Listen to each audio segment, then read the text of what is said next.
चीनी कम्युनिस्ट इनकलाब, जिसे चीनी कम्युनिस्ट पार्टी CCP के इक़्तिदार में आने के नाम से जाना जाता है, 1949 से हुआ था। उस दौर के अहम निकात ये हैं: इनकलाब चीन में कई दहाइयों की सियासी और समाजी बदअमनी का खात्मा था, जिसकी निशानदेही 1912 में चीन खानदान के खात्मे, जंगी सरदारों के दौर, दूसरी जंग अजीम के दौरान जापानी कब्जे और कौम परस्त कुओमिंतांग के दरमियान चीनी खाना जंगी से हुई थी। कम्युनिस्ट पार्टी के अरूज की बात की जाए तो माओ ज़ेडुंग की क़यादत में CCP ने किसानों, मेहनतकशों और दानश्वरों से अपील करके अवामी हमायत हासिल की। इन्होंने 1930 और 1940 की दहाइयों के दौरान ज़मीनी इस्लाहात नाफिज की, दौलत की दोबारा तकसीम की और यनान जैसे इलाकों में एक मजबूत दही बुनियाद बनाई। चीनी खाना जंगी के दौर की बात की जाए तो चियांग काई शेक की क़यादत में CCP और KMT ने एक तवील खाना जंगी लड़ी। दूसरी जंग अजीम में जापान की शिकस्त के बाद 1945 में तनाज़ा दोबारा शुरू हुआ। CCP ने गुरिल्ला हुकूमत अमली इस्तेमाल की, किसानों को मुतहर्रिक किया और इलाके हासिल किए, जबकि KMT को बदअनवानी और अंदरूनी तकसीम का सामना करना पड़ा। आखिर कम्युनिस्ट की फतह कैसे हुई? CCP ने हवाई मुहिम 1948 से 1949 जैसी लड़ाइयों में फैसला कुन फतवाहत हासिल की, जिसने KMT को ताइवान की तरफ पीछे हटने पर मजबूर किया। 1 अक्टूबर 1949 को माओ ज़ेडुंग ने अवामी जमहूरिया चीन PRC के क़याम का ऐलान किया, जिसका दारहुकूमत बीजिंग है। कम्युनिस्ट हुकूमत की इब्तदाई पॉलिसियाँ क्या थी और इनका चाइना में क्या रोल रहा? नई कम्युनिस्ट हुकूमत ने बड़े पैमाने पर इस्लाहात मुतारफ कराई, ज़मीन को किसानों में दोबारा तकसीम किया गया, संतों को कौमी धारे में ले लिया गया और मरकजी मनसूबा बंद मईशत नाफिज की गई। 3T और 5T जैसी सियासी मुहिम्मत ने करप्शन और सरमायादारों को निशाना बनाया। कोरियाई जंग क्यों छिड़ी? इसका चाइना और अमेरिका के तल्लुकात पर क्या असर हुआ? 1950 में कोरियाई जंग छिड़ गई। PRC ने जनूबी कोरिया और अमेरिका की क़यादत में इत्तेहाद के खिलाफ शुमाली कोरिया की हमायत की। ये तनाज़ा 1953 में जंग बंदी के साथ ख़त्म हुआ, लेकिन सर्द जंग के दौरान चीन और अमेरिका के दरमियान तनाव बरकरार रहा।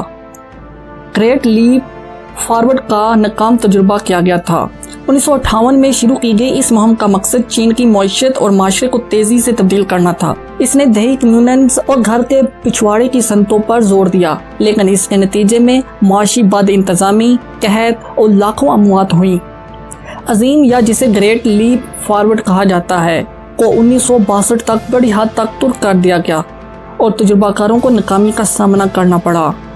सकाफती इनकलाब 1966 की तरफ से शुरू की गई। इस हंगामा खेज दहाई की तहरीक ने इनकलाब जोश को बहाल करने, शहरियों को दरमियाने तबके का समझे जाने वाले अनासर को ख़त्म करने और माओ की ताकत को मुस्तहकम करने की कोशिश की। इसने 1976 में माओ की मौत तक बड़े पैमाने तक अफरा तफरी, पाकीज़गी, जुल्म सितम और समाजी निज़ाम की खराबी का बाइस बना।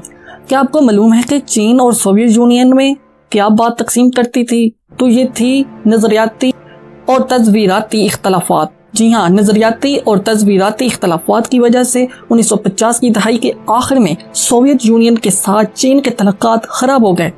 इस तकसीम के नतीजे में सरहदी झड़पें हुई और चीन ने एक आज़ाद रास्ता इख्तियार किया, जिसे माओज़म कहा जाता है। चीन ने मार्क्सिज्म लेनिनिज्म के अनासर को चीनी खसूसियात के साथ जोड़ दिया। वो क्या इकदाम थे कि चीन खारजा तल्लुकात में अहमियत इख्तियार कर गया।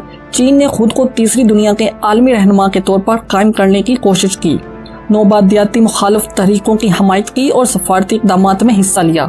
इसने 1971 में अक़वाम मुत्तहिदा में चीन के जायज़ नुमाइंदे के तौर पर ताइवान की जगह ले ली। अब दोस्तों साल आता है 1976 का, जब माओ ज़ेडुंग की मौत हो जाती है, जिसके बाद चीन कई अहम तब्दीलियों से गुजरा और काबिल ज़िक्र कामयाबियां भी हासिल की। डेंग शाओपिंग कौन था और इसकी कौन सी सलाह थी? डेंग शाओपिंग 1970 की दहाई के आखिर में सबसे बड़े रहनुमा के तौर पर उभरे और इक़्तिसादी इस्लाहात मुतारफ कराई, जिन्होंने चीन को मार्केट पर मबनी सोशलिस्ट निज़ाम की तरफ मुंतकिल किया। इस दौर ने इस्लाहात और खुलेपन के दौर का आगाज किया। इक़्तिसादी तरक्की की इस्लाहात ने चीन की इक़्तिसादी सलाहियत को बेनकाब किया, जिसके नतीजे में तेज रफ्तार इक़्तिसादी तरक्की और सनतकारी हुई। गैर मुल्की सरमायाकारी को राग़िब करने के लिए खसूसी इक़्तिसादी जोन सीज कायम किए गए और ज़राई इस्लाहात ने पैदावार में इजाफा किया। इस तब्दीली ने लाखों लोगों को गुर्बत से निकालने में मदद मिली। 4 तरह की जदीद कारियाँ क्या थीं और इससे क्या फ़ायदा हुआ? डेंग शॉपिंग की पॉलिसियों का मकसद ज़राअत, सनत, दिफा और साइंस और टेक्नोलॉजी को जदीद बनाना है। ये इस्लाहात पैदावारी सलाहियत को बेहतर बनाने, तकनीकी तरक्की और बुनियादी ढांचे की तरक्की पर मरकूज थी। अब बात करते हैं सबसे बड़ी मॉइशी पॉलिसी की, जिसने चीन की मईशत को चार चांद लगा दिए, और वो थी गैर मुल्की सरमायाकारी तजारत। चीन ने गैर मुल्की सरमायाकारी को फाल तौर पर पेश किया और अपने आलमी तजारती तलक़ात को वुसअत दी। ये एक आलमी मैन्युफैक्चरिंग हब बन गया और इसने मल्टीनेशनल कॉरपोरेशंस को मुल्क में काम करने के लिए राग़िब किया। चीन के बरामदात पर मबनी नुक्ते नज़र ने उसे दुनिया का सबसे बड़ा बरामद कुनंदा बनने में मदद की। दोस्तों, यहाँ ये बात भी काबिल जिक्र है कि डेंग की एक मुल्क दो निज़ाम की पॉलिसी ने जिसने मईशत को बहुत हद तक सहारा दिया। डेंग ने हांगकांग और मकाऊ जैसे खितों में इस्तेकाम बरकरार रखने के लिए एक मुल्क दो निज़ाम की पॉलिसी तजवीज़ की। इस फ्रेमवर्क के तहत इन खितों ने चीन का हिस्सा रहते हुए अपने सरमाया दराना निज़ाम को बरकरार रखा। समाजी इस्लाहात, माशी तब्दीलियों के साथ ही पॉलिसियों का मकसद तालीम, सेहत की देखभाल और मेयार ज़िंदगी को बेहतर बनाना था। हुकूमत ने इंफ्रास्ट्रक्चर, हाउसिंग और गुर्बत के खात्मे के प्रोग्रामों में सरमायाकारी की, जो कि एक आम इंसान शहरी के लिए फ़ायदेमंद थी। आज के ज़माने में खला यानी स्पेस की तहकीकात में जो मुल्क जितना आगे होगा, जैसा कि अमेरिका, यूरोप और दुबई, इसकी तरक्की भी इतनी ही तेज़ी से होगी और शायद इसी के चलते चीन ने साइंस और टेक्नोलॉजी में नुमायाँ पेशरफ्त की। बशमुल खलाई तहकीक, टेलीकम्युनिकेशन और तेज़ रफ्तार रेल, इसने तहकीक और तरक्की में बहुत ज़्यादा सरमायाकारी की, जिससे मुख्तलिफ शोबों में कामयाबियाँ हासिल हुईं। चीन ने अपना आलमी असर व रसूख और बैनुल अक़वामी तंजीमों में शिरकत बढ़ाने की कोशिश की। इसने 2001 में वर्ल्ड ट्रेड ऑर्गेनाइजेशन WTO की रुकनीत हासिल की और आलमी मईशत में मज़ीद जम हो गया। चीन के माशी अरूज ने उसे एक बड़े आलमी खिलाड़ी में तब्दील कर दिया। ये दुनिया की सबसे बड़ी मईशत के तौर पर उभरी और आलमी सतह पर बढ़ते हुए सियासी असर व रसूख को इस्तेमाल किया। इसके belt and road initiative BRI का मकसद कनेक्टिविटी को बढ़ाना और इंफ्रास्ट्रक्चर की तरक्की के जरिए असर व रसूख को बढ़ाना है। चीन को जारी चैलेंजेस का सामना है, बशमूल आमदनी में अदम मसावा, माहौलियाती मसाइल और इंसानी हकूक़ के खदशात। हुकूमत इस्तेहकाम और समाजी कंट्रोल को बरकरार रखते हुए इन मसाइल से निपटने के लिए इस्लाहात का नफाज जारी रखे हुए है, लेकिन देखना तो ये होगा कि चीन इन इस्लाहात को कितना अप्लाई कर पाएगा। चीन वर्ल्ड ट्रेड ऑर्गेनाइजेशन का रुकन कैसे बना? अमेरिका क्यों इस बात की तारीफ करता है, हालांकि चीन जैली मसनूआत बनाता है? चीन 11 दिसंबर 2001 को वर्ल्ड ट्रेड ऑर्गेनाइजेशन WTO का रुकन बना।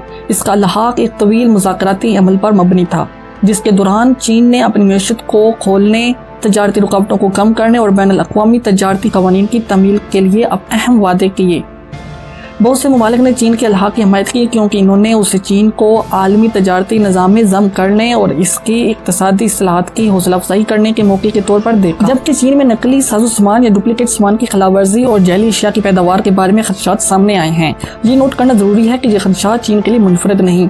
जैली मसनूआत एक आलमी मसला है जो बहुत से ममालिक को मुतासर करती है। अमेरिका ने भी दीगर ममालिक की तरह चीन के साथ नकली साजो सामान या डुप्लीकेट सामान के तहफ़्फ़ुज़ के हवाले से खदशात का इज़हार किया। ताहम ये बात काबिल ज़िक्र है कि चीन ने WTO के रुकन की हैसियत से अपने वादों के मुताबिक हालिया बरसों में अपने दानिशवराना अमला के कवानीन और नफाज के तरीक़ाकार को मजबूत बनाने के लिए अहम इक़दाम किए। सबसे अहम तरीन पॉलिसी नकली साजो सामान या डुप्लीकेट सामान की तैयारी और किस तरह जैली मसनूआत चीन को इक़्तिसादी सुपर पावर बना रही है।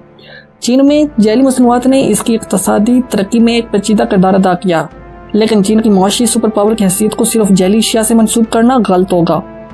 ताहम चंद ऐसे अवामिल हैं जिन्होंने चीन की इक़्तिसादी अरूज में अहम किरदार अदा किया। चीन को दानिशवराना अमलाक के हकूक़ के लापरवाह नफाज की वजह से तनकीद का सामना करना पड़ा है, जिसकी वजह से जैली अशिया के फैलाव में इजाफा हुआ। अगरचे इसने गैर मुल्की कंपनियों और मईशतों को मनफी तौर पर मुतासर किया, इसने चीनी मैन्युफैक्चरर्स को मसनूआत को तेज़ी से सीखने और नकल करने के काबिल बनाया।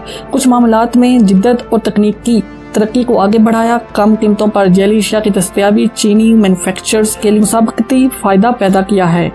इस फ़ायदे ने इन्हें बाज़ सनतों जैसे इलेक्ट्रॉनिक्स, टेक्सटाइल और अशियाए सर्फ में मार्केट शेयर हासिल करने की इजाज़त दी है, जिसने चीन की इक़्तिसादी तरक्की में अहम किरदार अदा किया। दोस्तों, चीन मैन्युफैक्चरिंग की सलाहियत में सबसे आगे निकल गया, क्योंकि चीन का मैन्युफैक्चरिंग सेक्टर इसकी इक़्तिसादी तरक्की का एक अहम मुहर्रिक रहा है। اس کے پاس ایک وسیع افرادی قوت ہے، بہت سی ترقی یافتہ ممالک کے مقابلے مزدوروں کی لاگت کم ہے اور ایک اچھی طرح سے قائم سپلائی چین کا بنیادی ڈھانچہ ہے۔ اس نے غیر ملکی سرمایہ کاری کو راغب کیا اور چین کو وسیع پیمانے پر مصنوعات کی تیاری کی فیکٹری بننے کے قابل بنایا، کیونکہ اگر کوئی چائنا میں کوئی مصنوعات تیار کرتا ہے تو اس کو صرف چائنا کے اندر ہی 1.5 ارب خریدار مل جائیں گے، اور جو مصنوعات بچ جائے تو اس کو سستے داموں باہر کے ملکوں میں ایکسپورٹ کر دیا جاتا۔ چین نے ایکسپورٹ پر مبنی نمو پر توجہ مرکوز کی، عالمی منڈیوں کے لیے سامان تیار کرنے کے لیے اپنی مینوفیکچرنگ صلاحیتوں کا فائدہ اٹھایا۔ ذیلی مصنوعات نے چین کی اقتصادی ترقی پر کچھ اثر ڈالا ہے، لیکن یہ ایک پیچیدہ اور کثیر جہتی رجحان ہے۔ چین کے اقتصادی عروج کو بھی مختلف دیگر عوامل سے منسوب کیا جاتا ہے، جیسے کہ حکومتی پالیسی، بنیادی ڈھانچے کی ترقی، ہنرمند افرادی قوت اور مارکیٹ اصلاحات۔ ون بیلٹ ون روڈ کیا ہے؟ اس وضاحت اس طرح سے کی جائے کہ one belt one road OBOR جیسے belt and road initiative BRI بھی کہا جاتا ہے، چین کی تجویز کردہ ایک حیاتی حکمت عملی ہے۔ اس کا مقصد ایشیا، یورپ، افریقہ اور اس سے آگے کے ممالک کے درمیان رابطے کو بڑھانا اور اقتصادی تعاون کو فروغ دینا ہے۔ بیلٹ سے مراد سلک روڈ اکنامک بیلٹ ہے، جو چین کو وسطی ایشیا، مشرق وسطیٰ اور یورپ سے ملانے کے لیے سڑکوں، ریلوے اور پائپ لائن سمیت بنیادی ڈھانچے کو بہتر بنانے پر توجہ مرکوز کرتا ہے۔ سڑک سے مراد 21ویں صدی کی میری ٹائم سلک روڈ ہے، جس کا مقصد سمندری انفراسٹرکچر کو مضبوط بنانا اور چین کو جنوب مشرقی ایشیا، افریقہ اور یورپ سے ملانے والی سمندری تجارتی راستوں کو فروغ دینا ہے۔ OBOR راستوں کے ساتھ اقتصادی ترقی، تجارت اور ثقافتی تبادلے کو فروغ دینے کی کوشش کرتا ہے۔ یہ پروجیکٹس کی ایک وسیع رینج پر محیط ہے، جسے کہ بندرگاہوں کی تعمیر، صنعتی پارکس، توانائی کی پائپ لائنز اور ٹیلی کمیونیکیشن نیٹ ورک۔ یہ اقدام شریک ممالک کے درمیان پالیسی کوآرڈینیشن، مالی تعاون اور عوام سے عوام کے تبادلے کی بھی حوصلہ افزائی کرتا ہے۔ چین بیلٹ اینڈ روڈ انیشیٹو کو اپنے اقتصادی مفادات کو فروغ دینے، علاقائی رابطوں کو بڑھانے اور ملکوں کے درمیان تعاون کو فروغ دینے کے ایک ذریعے کے طور پر دیکھتا ہے۔ تاہم اس اقدام کی تعریف اور تنقید دونوں ہی ہوتی ہیں۔ قرض کی پائیداری، مالیاتی اثرات اور جغرافیائی سیاسی مضمرات کے بارے میں خدشات کے ساتھ۔ دوستو اب بات کرتے ہیں بدنام زمانہ پروجیکٹ CPEC کی۔ دوستو CPEC کا مطلب چین پاکستان اقتصادی راہداری ہے۔ یہ چین اور پاکستان کے درمیان بنیادی ڈھانچے اور اقتصادی ترقی کا ایک اہم منصوبہ ہے۔ اس راہداری کا مقصد جنوب مغربی پاکستان میں گوادر بندرگاہ کو چین کے شمال مغربی علاقے سنگیانگ سے ہائی ویز، ریلوے، پائپ لائنز اور دیگر بنیادی ڈھانچے کے منصوبے کے نیٹ ورک کے ذریعے جوڑنا ہے۔ یہ CPEC منصوبہ چین کے بڑے belt and road initiative BRI کا حصہ ہے اور اسے اس کے اہم منصوبوں میں سے ایک سمجھا جاتا ہے۔ اسے 2013 میں شروع کیا گیا تھا اور اس میں چین اور پاکستان کے درمیان مختلف شعبوں بشمول ٹرانسپورٹیشن، توانائی، ٹیلی کمیونیکیشن اور صنعتی ترقی میں وسیع تعاون شامل ہے۔ اس CPEC کے اہم مقاصد میں چین اور پاکستان کے درمیان اقتصادی تعلقات کو فروغ دینا، علاقائی رابطوں کو بڑھانا، تجارت اور سرمایہ کاری کو فروغ دینا اور پاکستان میں اقتصادی ترقی کو تحریک دینا ہے۔ توقع ہے کہ یہ چین کو بحیرہ عرب تک رسائی کے لیے ایک چھوٹا اور زیادہ مؤثر راستہ فراہم کرے گا، جبکہ پاکستان کو بنیادی ڈھانچے کی ترقی، روزگار کی تخلیق اور اقتصادی ترقی میں اضافے سے فائدہ ہوگا۔ اس CPEC نے چین کی طرف سے نمایاں سرمایہ کاری کو راغب کیا، جس میں متعدد منصوبے زیر تکمیل یا مکمل ہو چکے ہیں، جس میں ہائی ویز، ریلوے، پاور پلانٹس اور خصوصی اقتصادی زونز کی تعمیر شامل ہے۔ تاہم اس منصوبے کو اپنی اقتصادی قابل عملیت، قرض کی پائیداری اور ممکنہ جغرافیائی سیاسی مضمرات کے حوالے سے تنقید اور خدشات کا بھی سامنا کرنا پڑا ہے۔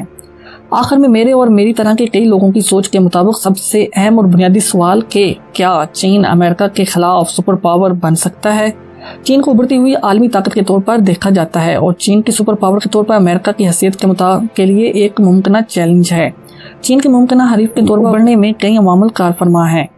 اقتصادی طاقت: چین نے گزشتہ چند دہائیوں میں تیز رفتار اقتصادی ترقی کا تجربہ کیا ہے، جو دنیا کی دوسری بڑی معیشت بن گیا ہے۔ اس کی بڑی آبادی ہے، ایک مضبوط مینوفیکچرنگ سیکٹر ہے اور اس نے بنیادی ڈھانچے اور ٹیکنالوجی میں نمایاں سرمایہ کاری کی ہے۔